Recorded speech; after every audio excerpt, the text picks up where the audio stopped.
It's time to sharpen up those edges and grease up your chains. We are going to live it up with mountain life. Dropping in 5, 4, 3, 2, 1. You can run, mountain lifers, but you can't hide because we're already here, right in your ear hole, ready to suck your brains and eat your knowledge. Actually, no, it's the opposite. My name is Feet Banks, and thank you for tuning in to episode 65 of the Live It Up with Mountain Life podcast. We're not going to eat your knowledge. The goal is actually to give you knowledge because Nicholas Thompson is on the pod. Nick is an author and a journalist, a musician, and one of those people that just really loves running. Marathons, ultramarathons, cross-country, ripping around a park with a kid, running to work, rain, fog, sleet, hail. Nick is ready to hit the trail. And he has a new book out called The Running Ground, A Father, a Son, and the Simplest of Sports. But before we get into the book and a gazillion other things, let's take a break to hear from our pod partners and friends over at Citizen Watches. Time is important in the mountains. Out there in the wild, missing a rendezvous or misjudging how much daylight is left can have dire consequences. For over 100 years, Citizen have been known for creating quality timepieces and embracing ideas and actions that elevate society above self and respect the planet we love to explore. Need an altimeter or a pro-quality dive watch? Citizen's ProMaster series provide functionality, durability, and the spirit of adventure up in the air, on land, or at sea. With a huge line of professional-grade, sport-inspired designs, Citizen keeps you on time and makes every minute count. Find your next perfect timepiece at citizenwatch.com. Better starts now. Oh man, if you're looking for a new watch, check out the Citizen ProMaster Tough. That's the one I've always had my eye on, and not just because it has all the numbers on the face either. But even without the numbers, I can tell you right now, it's time to get comfortable because one of my favorite writers, media commentators, and overall magazine role models is on the show today. These days, he's the CEO of The Atlantic, a super prestigious and trustworthy American magazine and publisher. But I first came across Nicholas Thompson probably in 2018 or so, when he was the editor at Wired magazine, that seminal technology publication that seemed to only get better and better with each issue Nick headed. On his LinkedIn page, Nick still does a daily video post where he talks about what he thinks is the coolest thing in tech that day. Sometimes it's an AI thing, a new robot, a program, a problem, a solution, whatever. The videos are short and you can learn a lot, and Nick is one of the best things on the interwebs. But that's not really what any of this is all about, because beyond and before that, Nick is a runner. He grew up running with his dad, and other than a short blip in high school where he hung up the shoes for a moment, he basically never stopped. He's run the New York Marathon 12 times. His fastest outing was at age 44, when he threw down a blistering time of 2 hours, 29 minutes. Nick also holds the 50-kilometer record for men aged 45 to 49, 3 hours, 4 minutes and change, 50 kilometers. And he wrote a book. The Running Ground, A Father, a Son, and the Simplest of Sports is part family memoir, part scientific journal, and all heart and inspiration. It's about relationships, self-worth, discipline, and passion, and how a lot of times we can overcome anything if we just start by putting one foot in front of the other. So let's get into it. Here's me trying to keep up with Nicholas Thompson.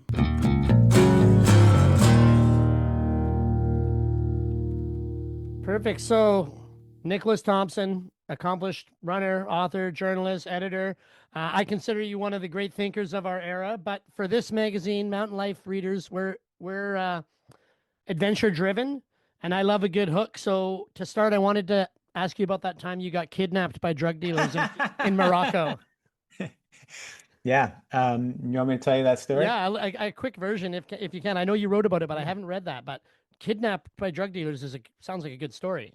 It was a good story. I mean, it was only a sentence in my book because the book is really running focused. But Yeah. I was 22 years old and I had been fired from my first job and decided that I was going to take the opportunity of being unemployed to travel through Africa. And I got a Lonely Planet guide and brought my guitar and headed Africa. I just figured I'd take buses and stay in hostels. And I show up in Tangiers in the north of Morocco. And day one, and I'm sitting in the train station. I'm going to take the train down. I think it was to Casablanca or Marrakesh, whichever one is north. And I'm playing guitar. This guy comes up. He's like, "Hey, man, it's Ramadan. You want to come back to my house for a feast?" And I'm like, "I don't know." And I'm with a friend. My friend's like, dude, that is sketchy. No way. And my friend is like, I'm going to Casablanca. I'll see you there tomorrow. I was like, dude, I'm going to Ramadan. I'm going to play guitar with this guy. He loves Led Zeppelin. And so, and then I asked this like older lady, I'm like, is it great? And she's like, it's fine. Nothing to worry about. It's Ramadan. And then like I get in the guy's car and he starts like driving fast in circles and like, oh man, this isn't going well. It takes me back to his house, like shoves me in a bathroom, locks the door. And but he's kind of a kidnapper without a plan. And it's not like this is like pre 9/11. There's not like some established let's kidnap the Americans and like ransom them. And Yeah. then middle of the night, he and his brother are there. They're like smoking weed, they're talking in Arabic, and then they like reveal their plan, which is something like, we're drug dealers. We want you to sell our drugs in New York. And I'm like, how is that going to work? Like, what you're going to like, I'm going to go back to New York. You're just going to mail me drugs and I'm going to sell them. I was like, okay, whatever. Right. And eventually, the saving grace, and this is kind of, it leads to another story, which is pretty interesting. So they go through all my stuff and they like find nothing. They just find these clothes. I had a passport, right? I had money, a couple $100 or whatever I had, Yeah. traveler's checks. And I had like a mini computer, but it was all hidden in the lining of my backpack. Yeah. And I had a special like smuggler's backpack that had been made to me by a friend who was in this environmental organization. The side note is that friend would later be part of the group that like burned down the animal testing facility at Yale. And then he went on the run for like 15 years and was just captured in Cuba a Wow. couple years ago. So I had this amazing backpack that had everything hidden. So they went through it all and were like, this guy's got nothing. Like, what are we doing? Like, we've got a hobo, right? And so they eventually just like not eventually, the next day they kicked me out. And I like sort of wandered to a train station and went to find my friend. Now the amazing, so I had like $60 like in the outer part of the pocket. Yeah. So they took $60. And so I go and I see my friend. He's like, man, just to only have spent $60 and to get a story like that, that is worth it. I was like, you asshole, right? Like, I just went through hell. I was scared for my life. I was locked in a bathroom, right? I thought these Yeah. guys could have killed me. And he's like, oh, what a story. But he was right, and then I ended up writing about it. So I, spent a couple months in Africa and I wrote an essay that got published in the Washington Post. And it was about my time in Africa. And it began with getting kidnapped. And so kind And of that helped my was, journalism yeah, career. an early boost for your career. Totally. Yeah. So And thank you, Muhammad. was there ever a chance to run while you were with those guys? I don't think so because I didn't know Yeah. where I was. Right, right. I didn't well I wasn't in Tangier. I was somewhere else. They'd driven me for a while, you know. Crazy. Yeah. Crazy. Good times. Yeah. So, like you said, that's only one line in the new book, but it stood out to me. But I have the book, The Running Ground, A Father, a Son, and the Simplest of Sports. Yeah. Um, it's very much about your life growing up as it is about the physical act of running. Without giving too much away, can you take us back to the beginning and like when did you first realize running was going to be your thing? Well, I first ran with my dad. He's training for the New York City Marathon. So it was right before my parents split. I was 5 or 6 years old and I ran a couple miles with him. He'd take me out. I loved it. But the moment it became my thing was when I was a sophomore in high school. And my dad had left. I'd become a basketball player, a tennis player. I was into all these other sports. And I show up at this, elite, tough high school. Everybody's good at something. And I think I'm going to make the varsity basketball team. And I've been recruited at other schools. I've been captain of my grade school team.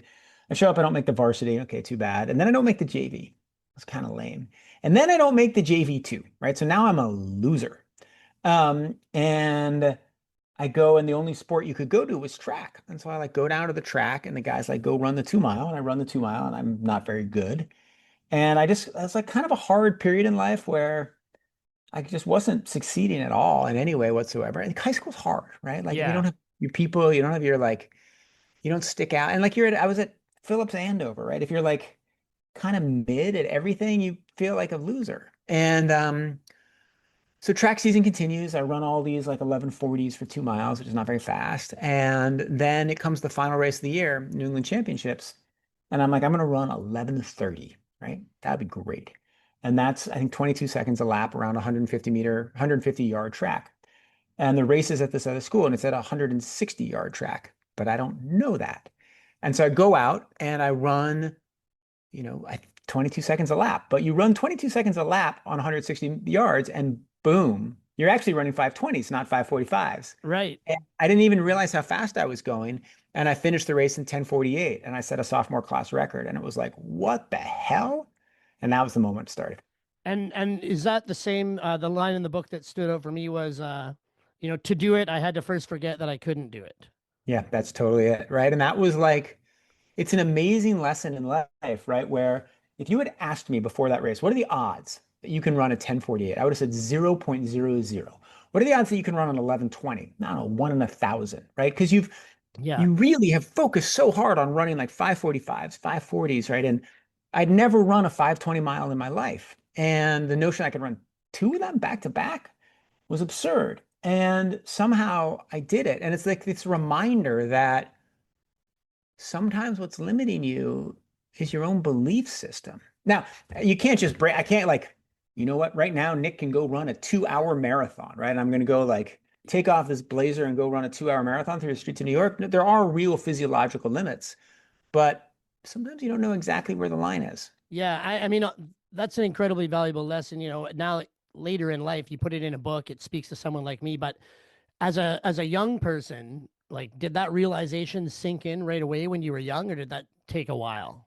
It took a while. Like I didn't quite, I'm not sure when I had that realization that I don't know when I had like a sophisticated analysis of like mental limits and breakthroughs. Yeah. I just was like, damn, like, whoa, I can run a 10:48 now. Like, let's see what I can do next. And, then I was down that path that every young runner goes through where you start getting faster, you start doing well, and you're like, huh, maybe I can run 10:38, maybe I can run 10:28, maybe I can run 10 flat, right? Maybe I can run 9:30. And you just kind of just like go faster and faster and faster. For for our readers that obviously haven't read the book, in 2021, you set a record for your age group in the 50 kilometer Yeah. for age 49 to 49. You've done the New York Marathon 12 times. Your fastest time was at age 44. You're Yeah. running faster in your 40s than you ever have in your life. I was, yeah, Yeah. not my last marathon wasn't necessarily faster feet, but many of my marathons in my 40s were quite a bit faster. And how much of that comes down to a different training regime, and how much of it comes down to mindset? 70% mindset, 30% different training regime. Like so what happened is I ran a 2:43 marathon, which is fast, right? That's like 6:10 per mile, like that's fast. And I ran that when I was 30. It was very cool. It was a very great moment for me. Then right afterwards, like days, I get diagnosed with thyroid cancer. And I go through this, I go through hard stuff. It's not pancreatic cancer, it's thyroid cancer. I'm young, I'm going to make it. But Yeah. it's hard. And I finally come back and it takes me 2 years to get back. And I run the marathon again and I run it again in 2:43, which is amazing. Like one of the greatest moments of my life. And so the first real chapter of the book is a minute by minute recounting of that second 2:43. Then I get stuck for like 13 years where all I can do is run 2:43. Like Right. I just like over and over and over and over again. And I think what happened was I wish I had remembered that lesson from high school. Like I just couldn't conceive of going faster. I couldn't imagine running a marathon faster than 6 minutes per mile. And then finally in my mid 40s, I get these new coaches. I become part of this program with Nike, this great guy, Steve Finley, and like they start structuring a new program and they start making me eat a little bit differently. And I start like paying attention to other stuff. I train more miles. I do a little harder workouts. But really what they're doing is retraining my mind and making me believe in myself again. And then suddenly it's like, oh, I ran a 2:38 and that was pretty good. And then it's like the next marathon, whoa, 2:34. Right? That's like getting better. And then 2:29. And for folks who aren't marathoners, like these 5 minute jumps, doesn't sound like much, but it's night and day, right? Like when you're a 2:34 guy, you can't conceive of being a two, like nobody goes 2:34, 2:29. It's very, very hard. And I just made these like jumps from 2:43 to 2:38 to 2:34 to 2:29. And at 2:29 at age 44 is very fast. And then I set the American, I mean, then we had COVID, right? So it stopped. And I Yeah. was like, I'll go 2:25, right? But it stopped. COVID came out of COVID, it set the American record in the 50K. And then I've had like, since then I've, haven't been able to run that fast in the marathon. But I did, run some fast 50-mile times and done well in some 100K races. I know. I mean, a lot of our mountain life readers and listeners are more on the sort of trail running side, and I know Yeah. you've done some of that as well. what's you talk about running a marathon and like finding the direct lines of attack and the flat part of the road and stuff. What's the mindset for, stumbling over roots and mud and rocks and side hills, and is it a similar mental uh focus kind of process No, for it's you? not. No, because in the like when you're in a road marathon, like there's all this crap you think about, like all these like little optimizations, right? And like, I really do think about like running on the shady side of the street and like running in the tangent and optimizing exactly. Okay, can I get somebody behind me so they're actually creating air bubbles and pushing me forward, and someone in front of me so they're blocking the wind. And like when I grab a paper cup, I'm like twisting the top and I'm drinking it. I'm trying to be as efficient as possible with my arm. I'm like trying like not to look at my watch because it takes energy to look at your watch Right. because you're really being precise, Like it's right? almost math. You're almost just Yeah. calculating endless math. Endless math because when I ran that 229, like my goal was to run 229.59, right? And so that's I ran the first half of that marathon in 1:14:59, right? When I ran my 50K record, I can't remember exactly, but I believe my 10-mile splits were um I think they were like 59:20 for 10 miles and then like 59:17 and then like 59:12, right? Something like Right. that. You know, like very precise. And like when you're running in a mountain, like if you try to be precise, like I'm going to run an 11:15 that first mile, like because you're gonna stub your toe and you're gonna like your leg's gonna be bleeding, you're gonna fall on your face, right? And like you're certainly not gonna have somebody blocking the wind, and like who the hell knows what the grade is? And maybe it's gonna start raining, maybe you get stung by a bee. Like all this stuff happens when you're running a mountain race. And so like the first couple times I ran these mountain ultras, I kind of had that marathoner's mentality and Yeah. it didn't work, right? It just like you're doomed. You go in there and you're like trying to optimize stuff and you're planning everything. Because the problem with like planning for all this precision is you get knocked off a little bit and it can mess with your head. But in a mountain race, like you're going to be knocked off within like 30 seconds. So you just got to go in and have a totally different attitude. One of the parts of the book that I really like is, it is a memoir. It's about you. It's about running, but you talk to other people, right? You talk to Yeah. these other, famous or known to you coaches, athletes, and you talk to Bobby Gibb, the first woman to Yeah. run the Boston Marathon. And one of the things she talks about is her youth just unplugging and being able to run and no intervals, no times, and Yeah. just running. How often, as a competitive runner, do you allow yourself to do that kind of running where there's no watch, there's no time, you're just hauling ass over the landscape? I probably don't do any runs where I don't keep time, right? Yeah. Because I'm logging them all on Strava, and but I don't know, like last week I ran, I don't know, 4.5 hours out in Aspen and up to this place called Warren Lakes from town. I didn't care at all. I Yeah. wasn't looking at splits at all. I just turn the watch on when I start and like don't look at it, and then I finish and I press stop. Um, and I'm not listening to stuff. I'm just trying to like be one with nature Yeah. and trying to be like Bobby, right? So when Bobby ran, he's got this beautiful spiritual approach. He's like, your feet hit the ground, your head's up in the sky, your head's towards the heavens. It's amazing that you can do this. And, she trained for her first marathon. She's the first woman to run the Boston Marathon. She trains for it by getting this little minivan, driving across the country and sleeping in a different park every night, and then like running with her dog, like until the sun sets, and then like laying a blanket on the ground and sleeping. Like, how awesome is that? Like the woman's Yeah. just she's this like gender pioneer. She runs this marathon at a time where women aren't allowed because like the official organizers feel like if women run, their ovaries will fall out. And so she goes and she sneaks into the Boston Marathon and she runs it in like 3:15 in nursing slippers and a bathing suit, right? Like, what a badass. Like, she's incredible. No one remembers her as the woman who run the Boston Marathon because the next year a woman runs it and like there's this famous photograph of the woman getting knocked off the course. Everybody thinks that woman is the first woman to do it, but she's not.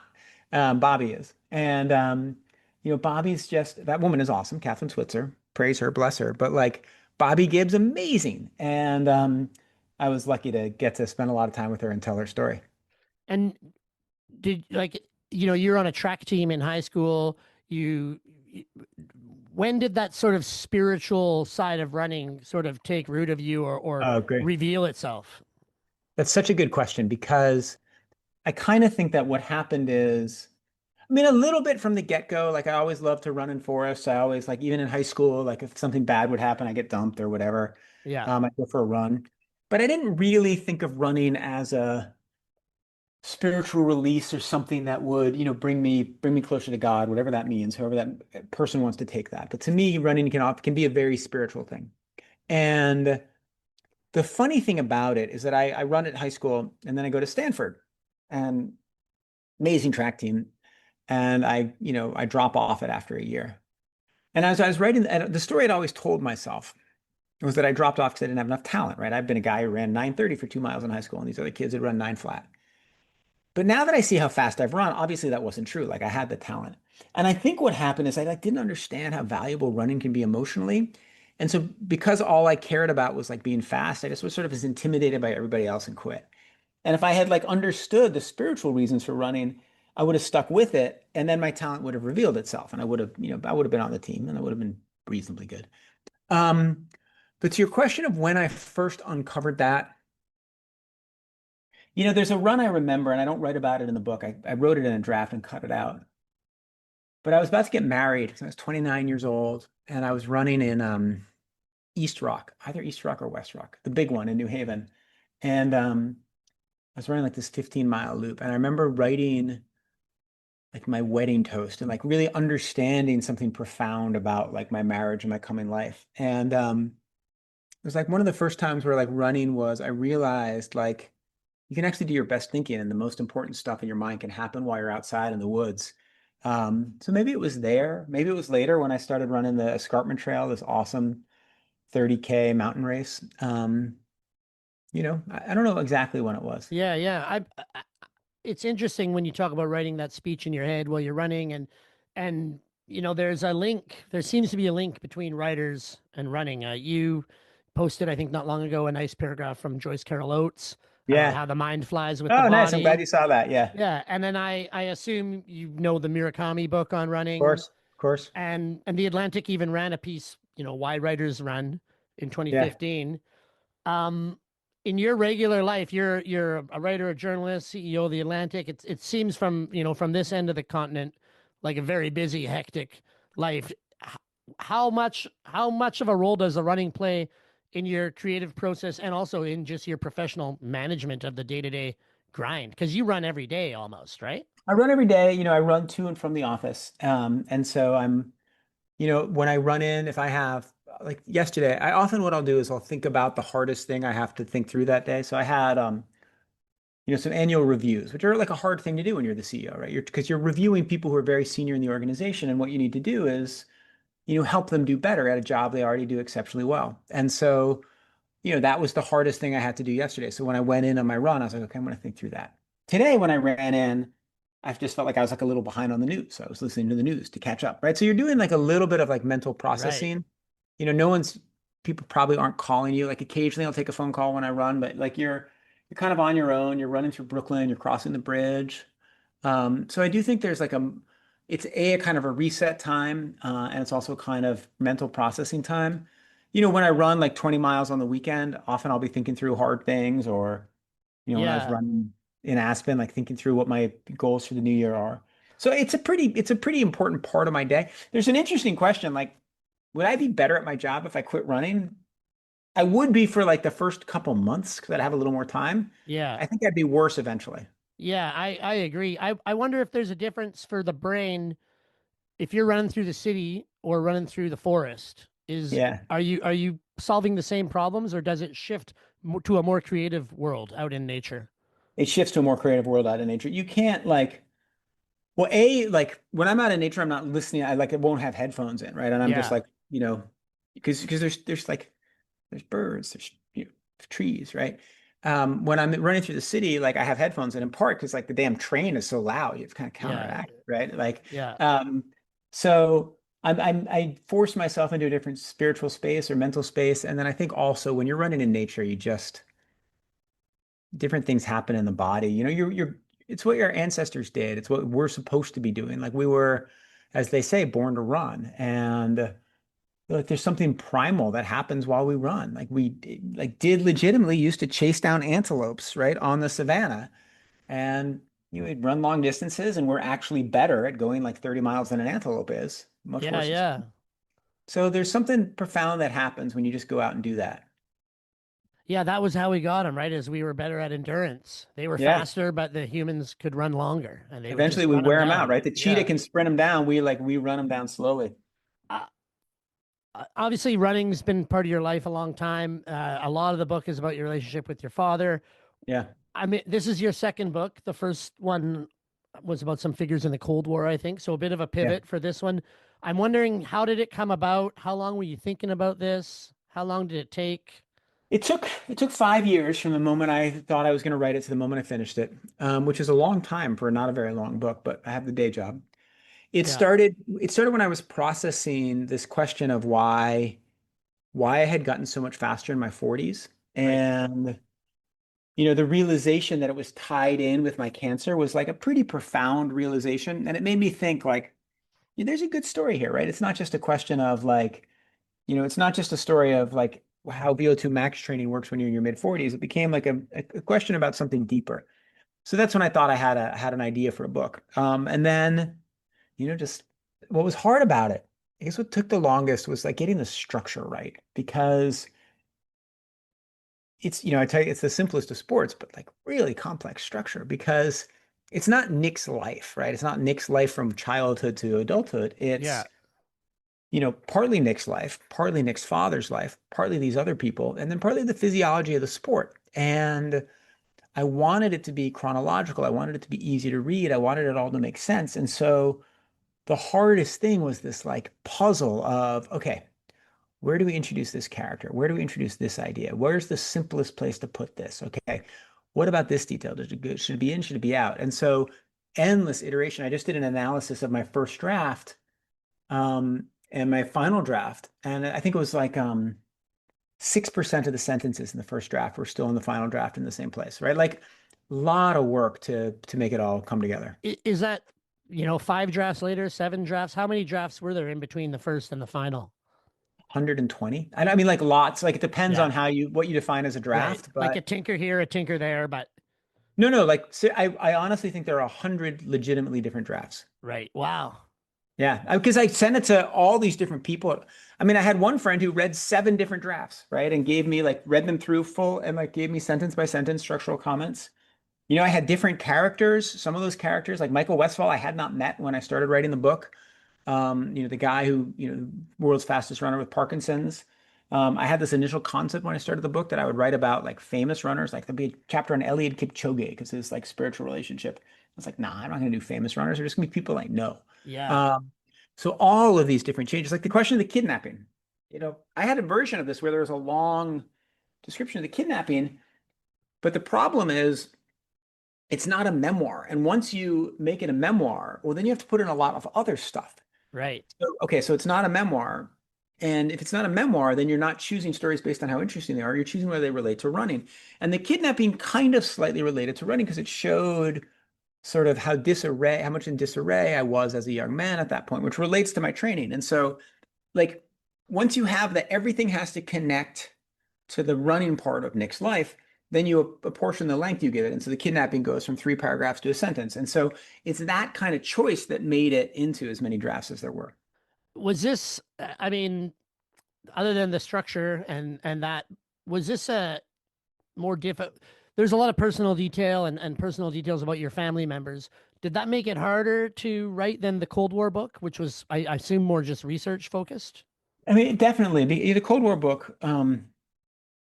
Yeah, when you're writing something that's personal, you're thinking about, well, you're processing like your own thoughts about your dad, right? Or I was like figuring out what I believed about him.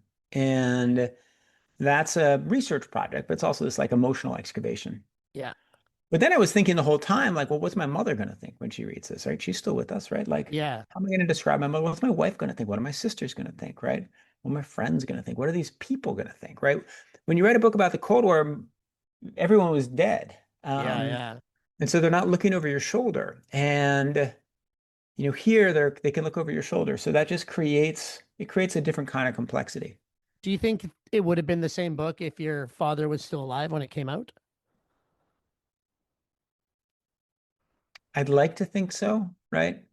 I'd like to think that I didn't hold anything I don't know if there's any, I guess maybe would I have held anything back if he were still alive? I don't think so. And he wrote this note at the end of his life. It's like, Nick, you should write memoirs and, tell the whole truth about me, and some of it will be hard for me to read. So I think it would have been the same, but I can't say that for sure.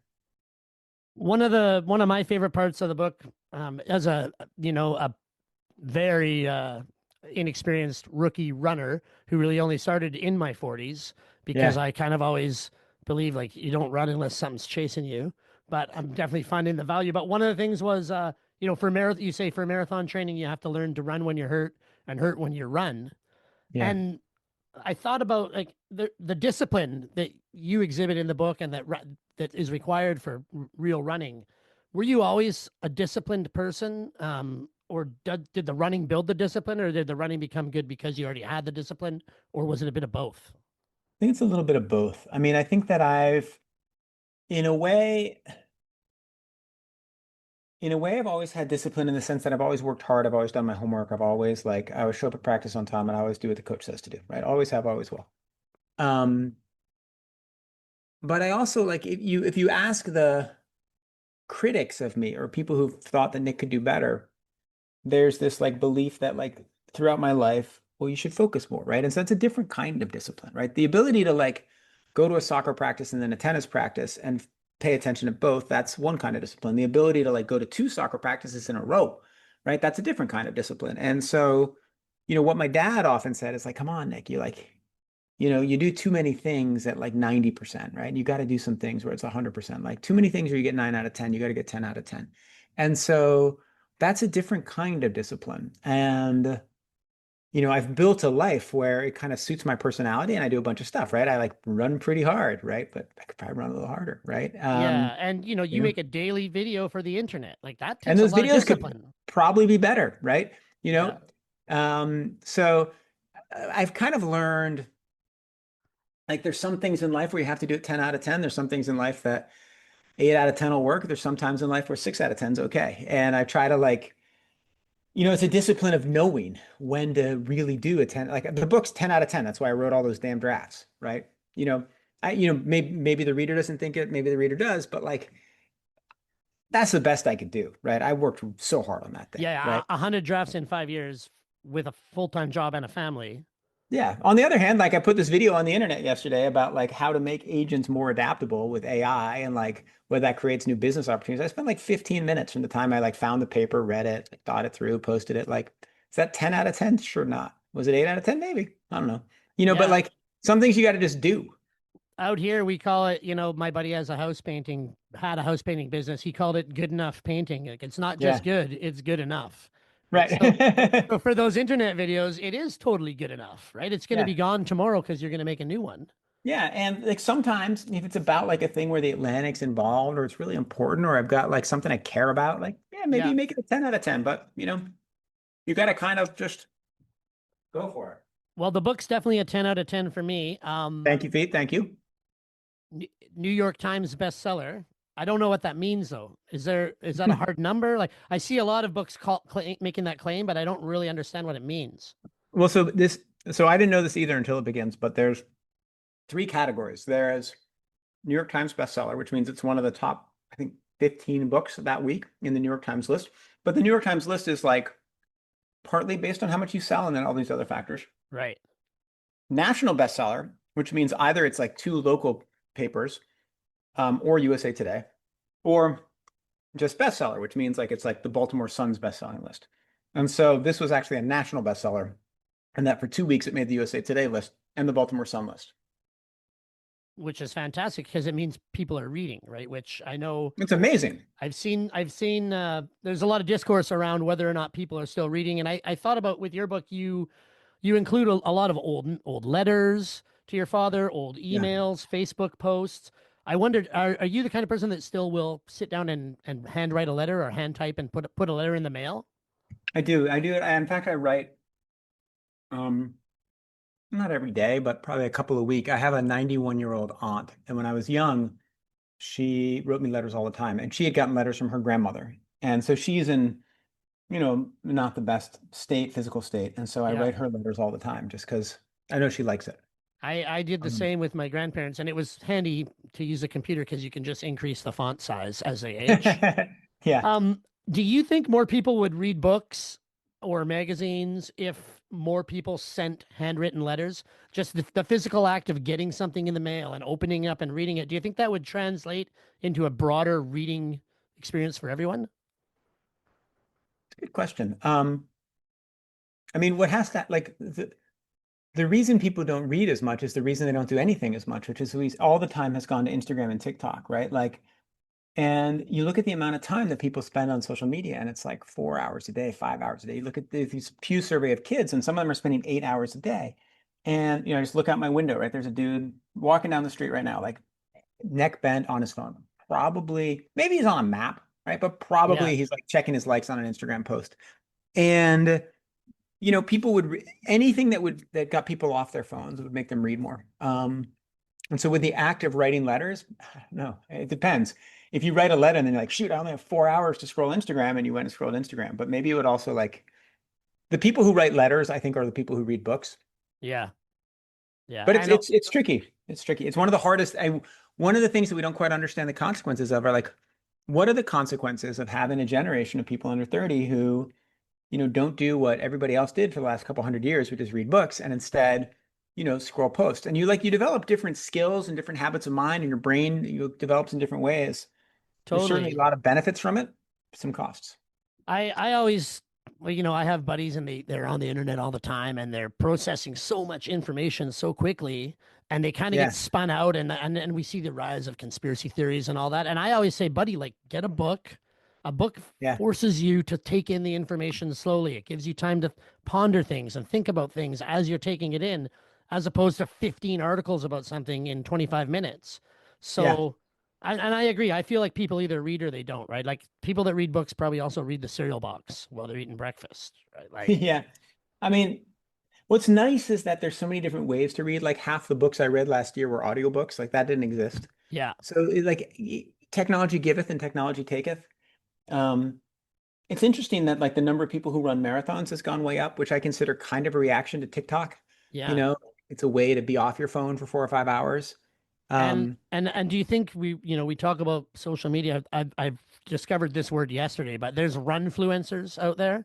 Like, are you considered a runfluencer, or what? Or do you know what they are? They're just people that run and inspire others, or yeah, no, they're some of them are amazing, and they're people who share their running journey and interview other runners, and like do TikToks where they interview people on the run, or some are kind of like con men who run to take their shirts off, they look really good, and they talk about VO2 max and longevity and right, like right.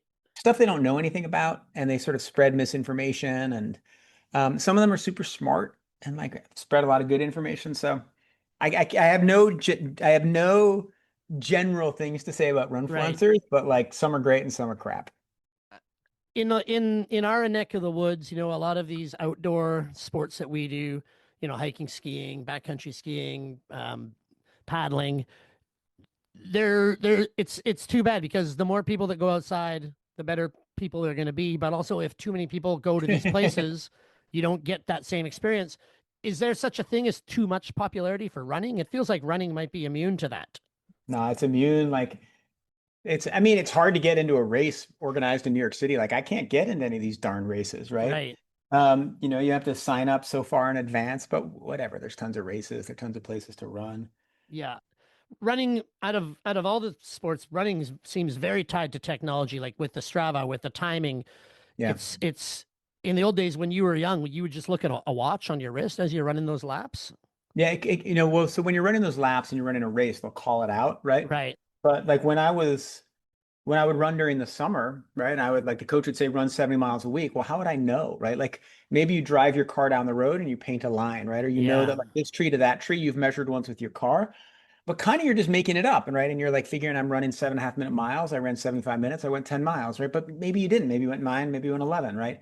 And so I used to always think that the reservoir near my house was a mile, right? And it was actually 0.94 or something, right? So all my times are totally different. Right. So Now, now you can run with all this data, right? Like I've got my pace, I've got my cadence, I've got my power, I've got my heart rate, I've got my body, all this stuff, and it's very useful. But it's also different from the way it was 20, 30 years ago, and there are pluses and minuses. I mean, some people run bare feet, right? I know you got some special shoes when you're doing like that would only worked in some conditions, but is is there something to say for like just also not getting too into the gear and the gadgets and not letting that pull you away? Like we see it in mountain biking where there are a segment of people that care more about the components of the bike than the experience of mountain biking or identify with that more. Is there a danger that people are going to forget about running just to run just because of all this tech? Yeah, there's a couple of dangers. So one is like if you start to think it's math, you can kind of lose some of the spiritual connection to it, right? And there's another problem, which is you can become too dependent on the gear, and then you're like unable to do it without the gear. Like, oh my God, I can't run because I don't have my carbon shoes, right? Or, you know, I run like 4 seconds per mile faster in my carbon shoes. I don't have my carbon shoes. So, or like I'm trying to calculate the race. You can mess with your head. Right. The barefoot running is super interesting, right? So there's that book, Born to Run, that came out maybe 15 years ago. And the book's awesome, right? It's these great stories about the Tarahumara Indians, these mountain runners. And it had this hypothesis that the shoe companies had kind of conned us and that, big clunky shoes weren't actually better, that barefoot running is better. And so the book comes out, everybody reads it, it's such a good book, and starts running barefoot. They all get injured, right? Yeah. Like it is actually like clearly better to run with shoes. And you are clearly faster if you run with shoes that have like really efficient light insulation, a little spoon at the front, right? Like they're all actually all kinds of innovations in shoes. And in fact, the way you put the spoon can affect your ankle stability, and the size of the heel can really make a difference, right? So I barefoot run. I try to run a mile a week barefoot. It's hard in the winter because it's cold here Yeah. in New York, But right? like not you're doing that on pavement or No, no, no, no. I'm yeah, doing it like okay. on a golf course or Yeah, like yeah. or like a soccer field. Okay. I would never do it on pavement because it's just too much stress. I Yeah. mean, what's interesting about barefoot running, like when people start to barefoot run, their injuries go away because it puts different pressures, right? Maybe it hurts your Achilles and not your knee. And so if you had a knee problem, your knee problem goes away, but soon you have an Achilles problem, right? And it's kind of like anything. Like you go on a ketone diet, or you like, I'm going to go on an all protein diet. You will like lose weight because you don't actually know what to eat for a while, right? Your body just sort of changes and the inputs change. What I learned from the barefoot running revolution is that you should like really shift the shoes around because it shifts the pressure and the pain, and like, so run with one shoes one day, run with other shoes another day. And then barefoot running in and of itself is cool. It does genuinely like strengthen your foot muscles, right? Like these small muscles in your feet. It does teach your ankles something about stability. And I do think there's something like natural about it that's good. When I was in college, the coach would have us run barefoot on the Stanford soccer field after workouts. So there's definitely something to it. But if you run like 10 miles a week barefoot, you're going to either step on a nail, B, step on a heroin needle, or C, like wreck your Achilles. Yeah. Yeah. Speaking of gear, what are your thoughts on headbands? Headbands? Yeah, do you use one? No, I usually wear a hat. Right.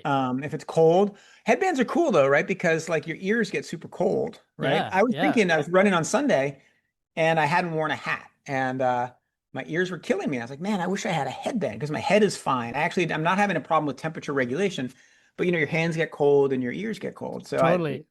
go for it. And also, I think those retro two-stripe headbands look cool. Oh yeah, anything that makes you look like a 70s runner is good for me. Yeah, Yeah, totally. I love the brand Tracksmith, which I think has taken some of the aesthetic from that. Right. You run kind of rain, sun, sleet, fog, hail, snow.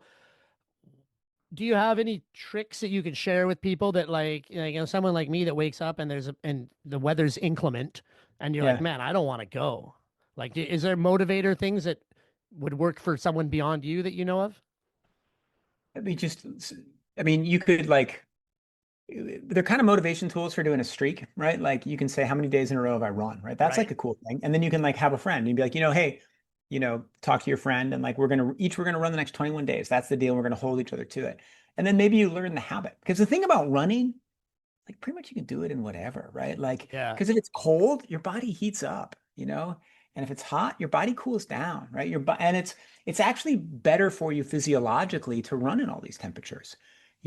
And it's very good physiologically to run when you're tired, to run when you're hungry, to run when you're hot, to run when you're cold. You teach these different adaptations that are good. And so I never worry about the weather, right? If it's super, super cold, right? It's like 10 below, I put on mittens, right? Put on 2 layers. I wear wool socks. I put Yeah. Vaseline on my nose, right? Like, and if it's 100 degrees, right? Maybe I'll put ice in my hat, right? And I'll go run and like that'll help you for a little bit. I don't know. You do like, and if it's pouring rain, yeah, I wear contacts instead of glasses, or I take my glasses off, like whatever. Yeah. It's fine. I think it the development of good habits, the accountability of doing what you're saying and do all these things. It can make you a better person. It doesn't have to be through running. It can be through anything. But your father in the book talks about life's purpose being the pursuit of the awakening quest, Yeah. and that never-ending sort of chase of betterment. And I feel like with running, for a lot of people, especially starting out, you can watch yourself get better quite quickly. Well, that's the thing about it, right? More than any other sport, right? The subtitle of the book is The Simplest of Sports. And the point is, you can observe both your improvement and your decline, Right. right? Like, because you can go out there and you can run, I see you've got a house. You can run a lamppost, time yourself, and you can run in 20 seconds. And the next day you can run in 19, and the next day you can run in 18. And then 3 months later, you've gotten hurt and you can run in 22. And you're like, that's pretty good feedback on what your body is. And when you play tennis or you play soccer, you can't tell, right? Because there's a team and it's all these intricate little motions. Like maybe you can tell you're getting better, right? You can't really tell. Um, I have had an interesting experience. I was playing soccer with my 11-year-old, and I hadn't played soccer with him. And I've been watching his games. I'm like, oh, he's a little bit better. And then I play against him. I'm like, God damn, he's gotten good, right? He just like shoves me off the ball immediately. I was Yeah. like, whoa. I was like, but I hadn't noticed it, right? Because it's harder to notice. Now, if I've been watching him run, I would have seen like, oh, now he's running like 70 seconds per quarter. Now he's running 62, right? But if you're watching something you don't know the time, you can't quite tell. So running just like it has this feedback loop, which is tighter. And tight Yeah. feedback loops are good and they're bad. it, I like that it has, you can find immediate value in the destination. You cross a finish line, you beat a time, whatever. But then there's all these things we've talked about for clearing the head, the value in the act of getting there as well. Yeah. Um, coming from your background, with maybe different, heavier expectations, right? Yeah, don't get 4 9s, get a couple 10s. Um, is is is expectations that you put on yourself or from coming from an outside source, is that entirely beneficial? Can there be negative? Out here we say like a no expectations is the way to go through life. What are your thoughts on like, your own expectations of yourself and those that come on others for career running for everything? You know, I live in a world where I have really high expectations. And if you want to work at the Atlantic and you just want to chill, like I'm going to get somebody better than you, Yeah, right? you Like, should come to Mountain Life if you want to just do like that. yeah, and you have some people who come in, oh, it's a good place to work. We're owned by this wonderful, wealthy woman, right? Like it'll be cool. And like I know that for the editor-in-chief, Jeff Goldberg, and for me, it's like, no, that's not the way it works, right? Like we're trying to be the best magazine in the world, right? And we want to be better than every other magazine out there. We want to do better stories, we want to have better consumer marketing, we want to have better customer service than every other magazine in the world. And if you don't want to do that, go somewhere else, right? And there are different personalities for these different jobs. Now, am I like, are we perfect at finding people who, work their asses off and, respond to feedback? No, but that's definitely that's the world I grew up in, and it's the world I've always lived in. It's the world I expect to stay in, and it comes from my father, it comes from my grandfather, it comes from my mother, it comes from my sisters, right? Um, Now I have a different view with my children, right? Like where you can, like, as a father, I model certain behavior, but like I never say to them, I try, I don't say never. I don't push them the way my father pushed me because you can have like real triggering effects and can trigger someone to be quite unhappy or have a hard time. So it's different situations. Like if I'm running with you, I don't care how fast you are. I don't, and like if you're on my track team, I don't really care how hard you try in your workout. It doesn't matter. Like we're out there to run for different reasons and it doesn't matter. If you work at the Atlantic, like you better be committed or else I don't want you here. Yeah. I in the book you talk about post-traumatic growth and the mindset shift after beating cancer, after seeing what you're capable of, and just a little bit of a better perspective maybe of what matters to you personally, maybe not so much professionally. Have you ever found any other way to get, like here in the mountains, we get it from losing friends. We lose too many friends to avalanches, and it shows you what really matters. Have you found a way to Yeah. get that sort of boiled down perspective on life that doesn't involve, trauma or something like cancer or deep loss? Well, I think you can experience through reading, you can experience it through empathy, you can experience it through religion. Like I think there are a lot of different ways of getting a deeper understanding of life and like caring more and like thinking more and being more present. And you can get it. I think religion is a really good way to get it. I think that certain kinds of meditation are a good way to get it. Now you can also separate yourself and you can like distance yourself from the hard questions of life and the hard moments of life. You get it through experience as you get older. I was probably fortunate to go through cancer when I was 30, right? And so like I think it set my life on a much better track once I was through it. You hate to say it that I mean it's a little bit like that story of the kidnapping story you told me at the beginning, right? Like where my friend was like for $60 you got to go through that, Yeah, right? yeah. For for like I came through if you can get cancer and you can like feel like you're on the precipice and then you can get through it and you're actually totally clear, like you're a really fortunate individual. And Yeah, I was lucky that happened when I was young. yeah. Uh, we'll start wrapping it up, but in the book you talk about the four states of mental bliss: meditation, flow, catharsis, Yeah. oneness. We in the mountain sports we know a lot about flow. It's really easy to not think about your taxes or the laundry when you're in a no fall zone on your skis or your bike or Yeah. climbing. How often do you get to those last two states, the catharsis and the oneness? Catharsis is, to get to catharsis, you need to be in a state that requires being cathartic, right? And it's like you reach it when you're in like pain and you go for a run. And, a friend of mine explained it. It's like if you can make yourself hurt while you run more than you hurt in your life, it helps you process the hurt in your life. And, um, that's a pretty hard state. You don't want to have to need it, but it's a good tool to have. And I don't know when the last time I was in so much trauma that like I had to run to kind of burn through it, right? I've been like in a stable, healthy marriage for 25 years. My kids are Yeah, healthy. Like, when my father died of a heart attack suddenly. And, there haven't been moments where, a lot of hard things have hit, but they hit and they hit in ways that are almost predictable. And like catharsis is more like someone dumps you all of a sudden. Like I remember this in high school, like, wait, did she really just dump me? Right? Like, why? Like, what does that mean? And so you're running and like you're kind of exercising that when you run.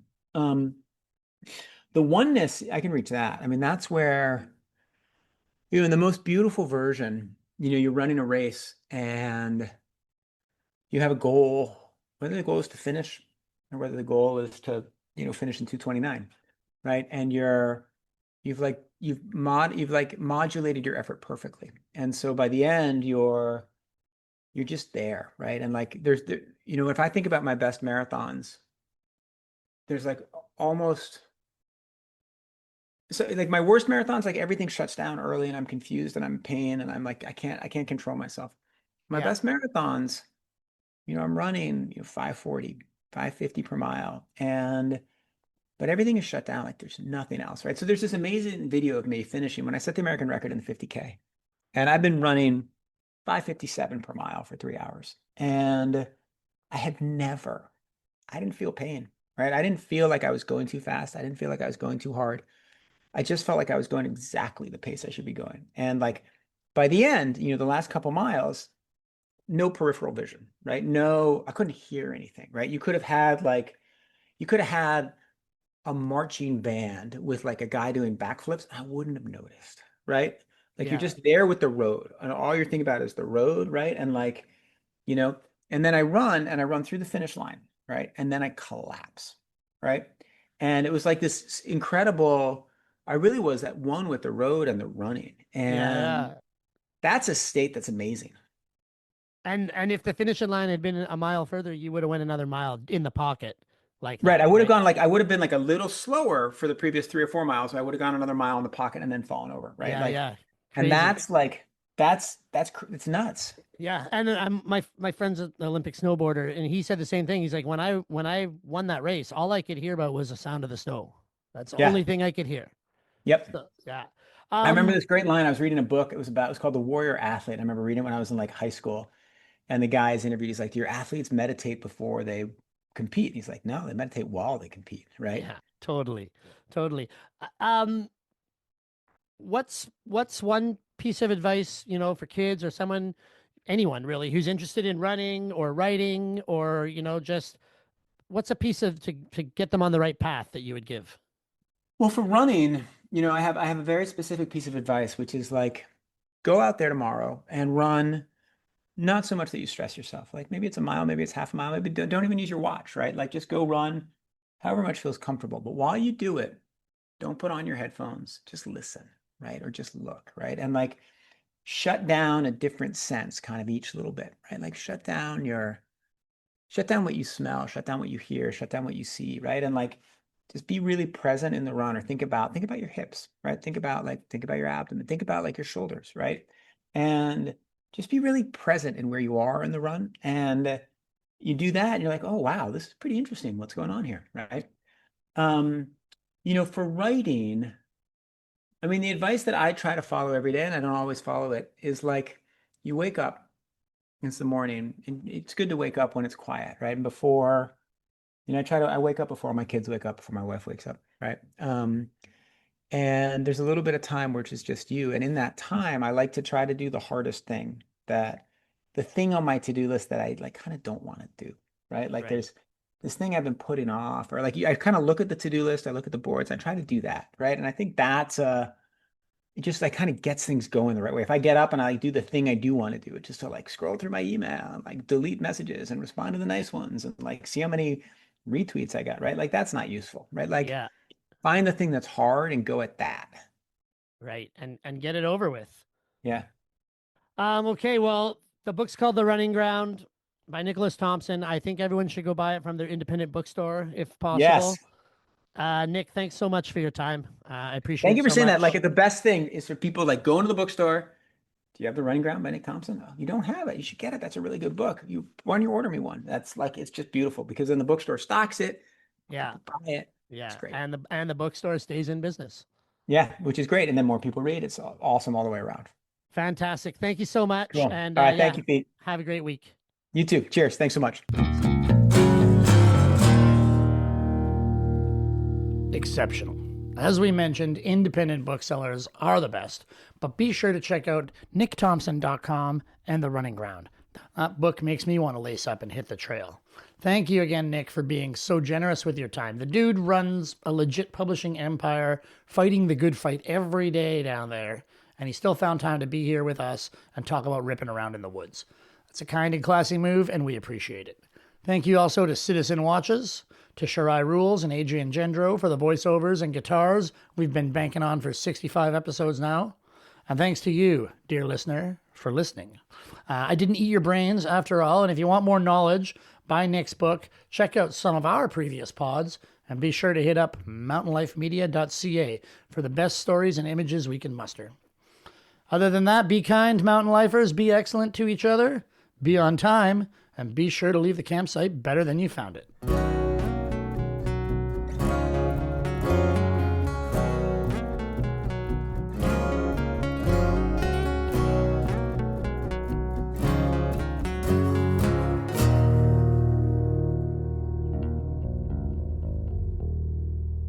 Hey, buddy, have you got the time? Or is it time to get yourself a new Citizen watch? Did you know their EcoDrive watches are powered solely by light, any kind of light? Or that their atomic timekeeping watches are constantly syncing with atomic clocks all over the planet to ensure your watch's margin of error never exceeds 1 second every 100,000 years? Check out that kind of wild tech and all the great watch options at citizenwatch.com.